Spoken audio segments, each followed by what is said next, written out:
Tatanastara. Sizi natui kuku ata. Good afternoon. My name is Regina Crowchild. I am a citizen of Tsuut'ina Nation. Nanas kumun anotskagis kag epikskatak kai sinwag imia sikki goyohtse utinigan taasim snog kussimnog egaitis kagani tautsik Ron Lehman sigason amsksae kanikohtse. I'm from Beaver Lake Cree Nation. I work at the Confederacy of Treaty 6 First Nations. I work in the area of treaty. I work with the elders. Prior to treaty, our peoples were nations. We had the Blackfoot-speaking nations, we had the Dene, we had the Crees, we had the Soto, etc. All the other tribes, all the other nations, they all had their common languages. They had their lands, their territories that our Creator put them on. They possessed historic continuity on there.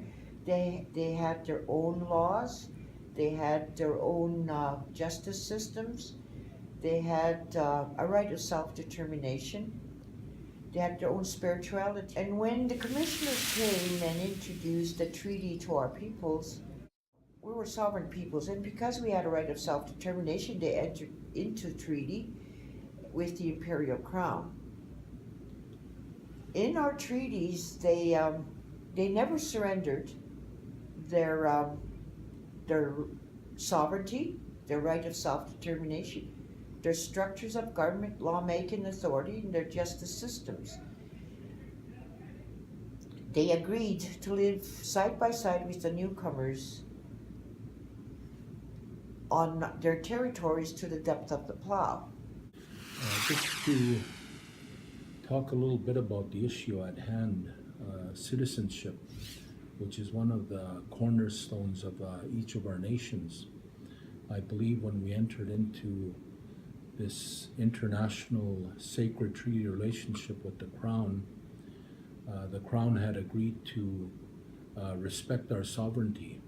So the agreement was to live side by side with one another and not to interfere in one another's governments. However, very soon after the agreement was entered into by our ancestors, there was certain things that happened in our history that talks to the situation that we're in now. They never surrendered or ceded any territory. They were just in there to live side by side with them.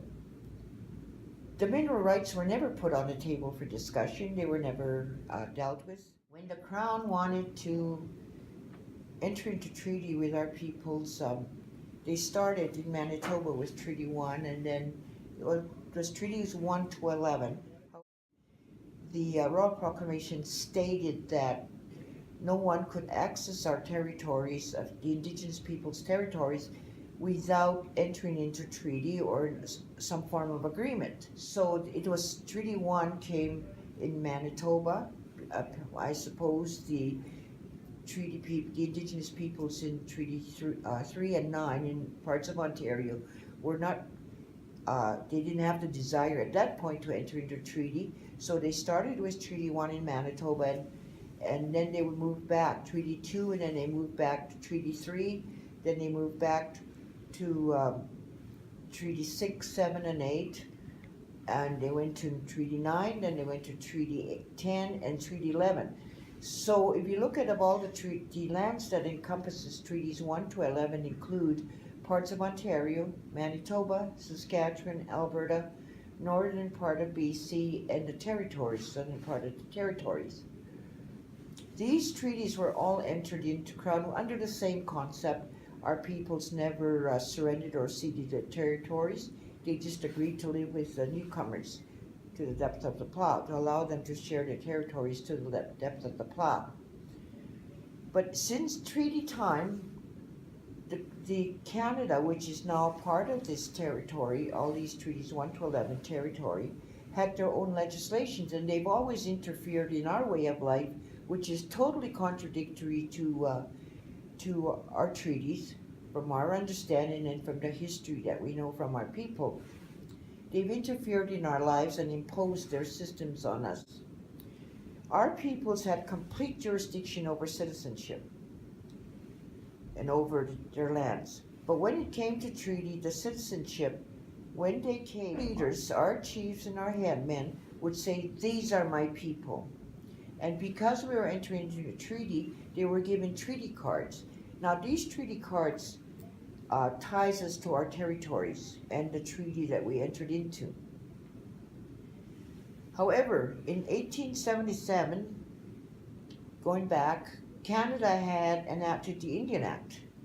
And in that Indian Act, they totally disregarded the treaty, the nation-to-nation relationship between the Imperial Crown and ourselves and our peoples, and imposed a legislation that stripped us of our authority, of our sovereignty, of our rights, and those benefits under treaty. As you know, in treaty, in exchange for the use of our lands, there were certain benefits that were going to come to us, to our peoples, like education, health, and economic development, and so forth.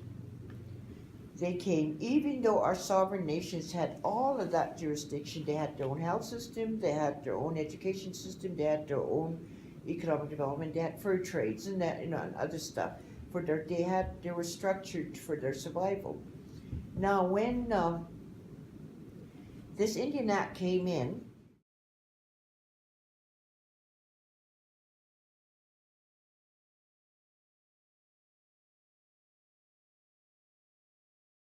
they stripped that authority of our peoples and gave it to the Minister of Indian Affairs. And our peoples were not aware that there was such an act, a legislation, the Indian Act, Federal Indian Act, that was going to be imposed upon us. So right from the start, they started interfering in our lives through their legislations. Our peoples had never consented to that, and to this date, they've never consented to the extinguishment of their sovereignty and the agreements under treaties. And Canada has never lived according to the promises under treaty. Yet our peoples have always lived up to the promises of treaty. From our perspective, we agreed to share the territories, our territories with the settler people, or the newcomers.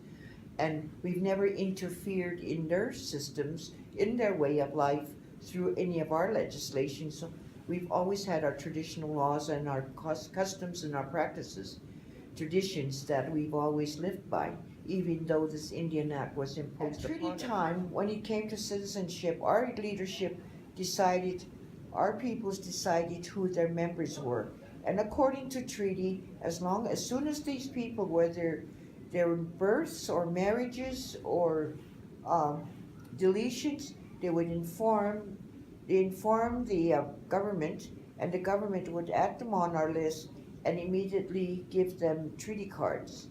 These treaty cards never had an expiration date.